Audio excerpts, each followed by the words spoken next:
Look, I am completely bypassing any kind of standard intro today. Forget it. We're diving straight in because I am absolutely losing my mind over the sheer, unadulterated absurdity of Joe Budden's life right now. Uh-oh, here we go. No, seriously, I need, yes, you listening to this right now to just picture this scenario. We are talking about a guy who literally just a few months ago, like December 2024, was standing in a courtroom. Right. He was in front of a judge because he was caught naked on a neighbor's Ring camera, completely naked, on a Ring camera. Well, okay, wait. And this exact same guy, the same chaotic, totally unpredictable individual, is simultaneously running an independent media empire projected to pull in $20 million this year. $20 million? How does that even make sense? Okay, wait, hold on. Let's just to be completely fair to the legal facts here. Yeah. Because the context is honestly hilarious. It's insane. It is. But the disorderly lewdness charge from that whole Edgewater, New Jersey incident, it was officially dismissed. Yeah, I know, but still. No, listen. The judge actually looked at the security footage and legally ruled that he wasn't, aroused or masturbating or doing anything malicious. He was literally just trying to desperately cover himself up while sprinting down the hall, trying not to pee his pants. Which is incredible. I mean, that is peak Joe Budden. And look, that's exactly my point. Right. That is our mission for today's deep dive into the sources.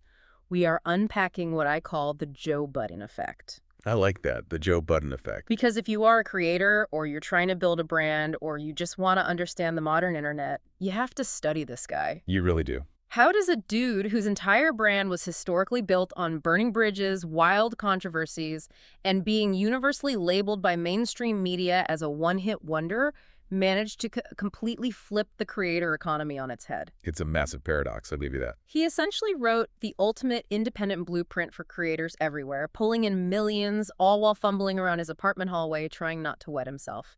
But to really understand the mechanics of how he built this highly lucrative audience, an audience that will literally pay millions for his raw opinions, you have to look at the foundation. Yeah. You have to understand the myth versus the reality of his actual music career. You mentioned the one-hit wonder label just now. Which is garbage, by the way. Well, look, that is exactly how the mainstream views him. If you pull up the Stacker article from our sources, they definitively categorize him as a 2000s one-hit wonder for that 2003 track, Pump It Up. Oh, come on. That label is so disrespectful. It's completely clueless. Let me finish. I know you hate it, but look at the metrics. Pump It Up at number 10 on the Hot Rap charts, number 38 on the Hot 100. It even got a Grammy nomination. Yeah, it was huge. Exactly. So to the general public, the people listening to Top 40 radio, he was a commercial flash in the pan. He had his massive club anthem moment. And then to them, he just disappeared. Okay, wait, stop. I have to push back fiercely right here. Because if you actually know hip-hop, like if you really listen to the culture, that mainstream label is absolute trash. I mean, the numbers are the numbers. The numbers don't tell the whole story. And the Reddit communities and our sources absolutely back me up on this. Joe Budden was an elite lyricist. Elite. Okay, sure. His pen was good. If you go back and listen to the Mood Music mixtape series, specifically Mood Music 2, his pen game was undeniably top tier. He was doing introspective, dark, emotional, highly vulnerable rap way before Drake or anyone else made it mainstream. I'm not denying his writing ability, but even his diehard fans acknowledge his massive flaws. Like what? Well, the very same Reddit threads you're citing explicitly criticize his production choices. Yep. Trash beats and poor audio quality. That's a direct quote from the source material. Yeah, fine. The beats were trash. I'm not defending the beats. They were pretty bad. The audio sounded like he recorded in a tin can in his mom's basement, yeah. But the lyrics, the punchlines, the storytelling, you cannot deny his raw talent. I don't deny the talent at all. Yeah. What I'm pointing out is his overwhelming tendency to self-destruct. That was always his biggest obstacle. It wasn't just the beat selection. The problem was Joe himself. If we connect this to the bigger picture, just look at the hip-hop supergroup Slaughterhouse. Oh man, what a group. Absolute legends. Right. You had Budden, Royce da 5'9", Cakes NG Crooked, and Joel Ortiz.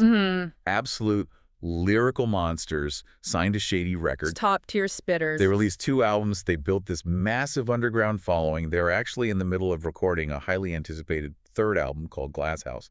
And then just imploded. Completely imploded in 2018. It just fell apart. And you know who took the blame? Joe did. He did, openly. Yeah. He sat down on the Drink Champs podcast and flat out admitted, quote, I ruined everything. He did. He totally owned it. And look, that brings us exactly to the magic of what he did next. The pivot. Yes. Because how do you take a failed rap group, mediocre beats, and this chaotic, bridge-burning, self-destructive energy and turn it into a $20 million business? You start a podcast. You take that exact same unfiltered energy and you put a mic in front of it. He took everything that made him an absolute nightmare for record label executives, and he monetized the mess. He transitioned to a show, which, remember, originally started out under the name, I'll name this podcast later. Great name, by the way. It's very Joe. And he essentially built a multi-million-dollar business model out of being a professional hater. See, I wouldn't call it hating. I call it pure, raw entertainment. You don't think he was hating? No. He just said the things everyone else in the industry is too scared to say. He's fearless. Okay, but let's look at the sheer volume and scale of the feuds he sparked just from sitting in that podcast chair. It's a long list. It really is. This wasn't just casual commentary. This was targeted, aggressive conflict. Let's just run through the track record for a second. You have the massive Drake feud in 2016. Classic. Budden sits on his podcast and blatantly calls Drake's Views album uninspired. Drake, being Drake, comes back. He drops a track called 4 p.m. in Calabasas, where he's throwing subs, which for you listening means subliminal disses where you insult someone without explicitly saying their name. And then Drake literally taunts Budden while on stage during the Summer 16 tour. Exactly. That was amazing. Drake teasing Pump It Up on stage in front of thousands of people was so incredibly petty. Very petty. And Joe didn't back down. He fired right back with actual diss tracks like Making a Murderer Pay One. It was incredible hip-hop theater. Right, it was a spectacle.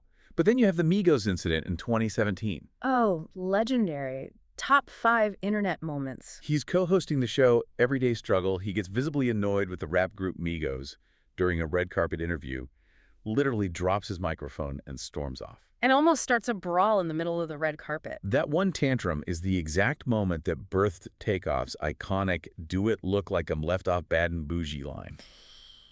It became a massive, inescapable viral meme. Then in 2018, he completely trashes Eminem's 10th studio album, which results in Eminem, who, remember, was his former boss, going after him on the Chloroseptic remix. Because he went toe-to-toe with the biggest names in the culture. He didn't care if you were Drake, Eminem, or Migos. He definitely didn't care. That's why the podcast blew up. You cannot buy that kind of raw, unfiltered authenticity in corporate media. Look, I get the entertainment value, but this raises an important question, and I think we need to pause here for a second. Okay, what? You're celebrating this as raw energy and authenticity, but there is a very dark side to Budden's takes. When does it stop being entertainment? Look at his relentless slander of the rapper Logic. Budden repeatedly, obsessively called him the worst rapper. And Logic actually came out and admitted that Budden's words deeply negatively impacted his mental health. Yeah, that got rough. Or, honestly, even worse, the 2020 controversy. Budden sat on his massive platform and mockingly joked about the R&B singer Kalani's suicide attempt after her split with YG. That was bad. It was terrible. So I have to ask you and the listener, at what point does your raw entertainment just become toxic bullying? Look, I'm not going to sit here and defend the Kalani comments. That was foul, and he caught a massive amount of well-deserved backlash for that. He did. But you have to understand the dynamic of the machine he was building. Whether you love his chaotic methods or you think he's a toxic bully, that exact independence gave him massive, unprecedented leverage. How so? Because he wasn't playing nice. It meant nobody could control him, nobody could cancel him because his core fans were there for the mess. Right. They expected it. And that uncancelable leverage is exactly how he pulled off one of the most insane, brilliant business moves in the history of the creator economy. You're talking about the great Spotify walkout. Yes. The 2020 Spotify exit. This is where he flips the entire game and proves he's an absolute genius. Walk us through it. He had this massive, highly publicized, exclusive deal with Spotify. They are the biggest player in audio. Everyone wants a Spotify deal, right? Everybody. And when it's time to renew, he just walks away. He goes on his podcast and delivers a 3-hour rant claiming Spotify was lowballing him. He said they were actively pillaging his audience and refusing to pay what he was actually worth. People thought he had completely lost his mind. Because logically, it looked like career suicide. He was heavily mocked for it. I remember. The comedian and podcaster Andrew Schulz went on his show Flagrant 2 and openly laughed at him. Schulz specifically mocked the industry rumor that Budden had demanded $250 million from Spotify. $250 million. Right. The general consensus was that Budden had totally overestimated his own value and just nuked his career. But he didn't. That's the genius of it. He knew exactly what his audience was worth. He knew they were loyal to him, not the Green app. And this is where the analytical brilliance of his next move really comes into focus. Yes. He didn't just crawl to another network like Apple or Amazon. He partnered with Patreon, a platform built entirely on direct fan support, and he came on as their head of creator equity. Such a boss move. He creates the Joe Budden Network, and he sets up a direct-to-consumer model. Yeah. No middlemen. He sets up 3 paid tiers. Give them the tiers. You've got the Homies tier at $5 a month, Family at $10, and Friend of the Show at $25 a month. Now let's talk about the hard numbers, because the math is staggering. It really is. Our sources include leaked data from an Essence report. Listen to this. In just a 30-day window, he had over 30 million Patreon visits. Wow. 30 million. In a single month, June specifically, he brought in over $900,000. Almost $1 million. Almost $1 million in 30 days. He currently has 70,000 active subscribers paying him directly every single month. That is exactly how they are projecting the network to pull in over $20 million this year. What's fascinating here is why this specific model works so well. It is the ultimate blueprint for creators, especially Black creators, to retain their equity. Explain that for the listeners. What does that mean? Well, unlike other podcasters who take a massive, shiny upfront check from a network like iHeart or SiriusXM, they are usually giving something huge up. Right. They give up control of their IP, their intellectual property, meaning the network actually owns the show, and they give up their ad inventory, meaning the network decides what commercials run and keeps that ad money. But not Joe. No. Yeah. Budden owns everything. He sells his own ads, and he deliberately limits his show to a maximum of 3 sponsors at a time. Yep. Why? Because, as his CEO Ian Schwartzman pointed out, the bigger the corporate money gets, the more strings are attached. Exactly. He refuses to let corporate strings dictate his content. If a sponsor doesn't like a wild take he has, he doesn't care. He just drops them and relies on the Patreon money. Because he can afford to. And because he owns it all, the margins are insane. But he's not keeping this all to himself either. He's funding a massive operation. He is. He is paying a team of 30 independent contractors. Heard. He is dropping a reported $1.5 million a year just on his co-hosts, which is a massive roster, by the way. It includes Queensflip, Mark Lamont Hill, Melissa Ford, Parks, Ish, and Ice. It's a whole TV network cast. He even bought a $2 million waterfront condo in New Jersey just to use as a dedicated recording studio. A $2 million condo just to sit on a couch and talk into a mic. That is the power of true independence. He essentially built his own personal Spotify. But here is the catch, and we really need to examine this. That direct-to-consumer business model, that entire $20 million empire, only survives if the content continues to drive the culture. True. Shock value only lasts so long. Eventually, people get tired of you just yelling at the clouds.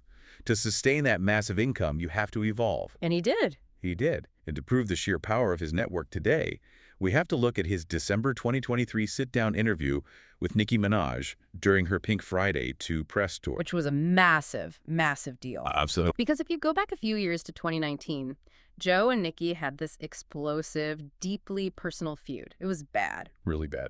She had him on her Queen radio show, completely chewed him out on air for his bias against female rappers, and he literally stormed out of the studio. Just walked out. They were bitter enemies, and now, 4 years later, they are sitting across from each other in his New Jersey condo, completely independent as absolute peers. It showed immense growth from both of them. And the interview itself was a masterclass in how to extract information. It really was. Let's break down the major nuggets they discussed, because it proves the depth of his platform. He isn't just asking generic PR questions. He got Nicki to make a tragic, heartbreaking revelation about her father's hit-and-run death. Man, that was heavy. She revealed to Joe that she had spoken to her father just hours before the fatal accident, and he was planning to fly out to finally meet her newborn son in person. It was incredibly vulnerable. And think about that.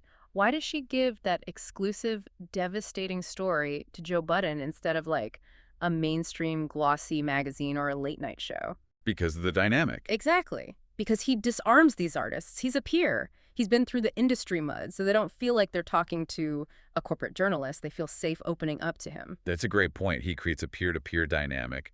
But they also got into the deep hip-hop weeds, proving he still has that analytical rap brain. Oh, the bar breakdown. Right. They spent time debating her specific bar on the track, FTCU, where she says, "Stay in your Tory lane." So good. Budden pushed her on the technical writing of it. He called it a quadruple entendre, meaning a line with 4 different layered meanings, and directly asked if it was throwing shade at Megan Thee Stallion, given the history there. And she kind of dodged it, but you knew what it was. She played coy, yeah. But it was a high-level rap conversation that mainstream interviewers wouldn't even catch. Because he's a rap nerd at heart. Right. And because of that mutual respect, she even humbly admitted to him that J. Cole actually out-rapped her on their collaboration. Let me calm down. Which you never hear artists admit. Never. Plus, they touched on her immense pride in finally landing an American Vogue cover that featured her son. And that right there, that whole interview, is my biggest takeaway from this entire deep dive. What is? Joe Budden has completely evolved. He is no longer just the loud shock jock starting random beefs for cheap clicks. He has strategically positioned himself as a premier cultural interviewer. He really has. A-list celebrities like Nicki Minaj feel safe going to his platform, sitting in his New Jersey condo, and dropping major vulnerable revelations that drive the global news cycle. He literally forced the culture to respect him. It's a remarkable synthesis of a career. If we look at the whole picture, you've got a guy who went from being a heavily critiqued, commercially overlooked rapper. Oh, wait, you almost used an ellipsis there. My bad. You've got a guy who went from being a heavily critiqued rapper to a bridge-burning shock jock to an independent media mogul who is completely redefining how creators monetize their own audiences. He is the absolute blueprint. If you are listening to this, whether you're making videos, writing a newsletter, or starting a business, the core takeaway is leverage. Leverage is everything. True leverage in the modern creator economy does not come from going viral on a platform you don't own. It doesn't come from renting your audience out to massive tech platforms like Spotify or YouTube or TikTok, where an algorithm change can ruin you overnight. Nope. It comes from owning your audience directly. Make them pay you, not the middleman. That's the golden rule now. But that actually leaves us with a really provocative final thought for you to ponder. Lay it on them. Yes, Joe Budden proved that absolute, uncompromised independence is incredibly lucrative. But look at what it cost him along the way. His success required a willingness to be completely fearless about burning bridges, alienating his peers, and navigating intense public backlash that would honestly break most people. Most people would have crumbled. So, as you look at your own career or your own creative pursuits, are you playing it too safe to ever command your true value? Or is Budden's massive success simply the result of a chaotic personality type that just can't be replicated without destroying yourself in the process? Wow. Are you willing to be the person fighting tooth and nail for a $20 million empire, even if it means eventually getting caught metaphorically or literally naked on a ring camera for the whole world to judge?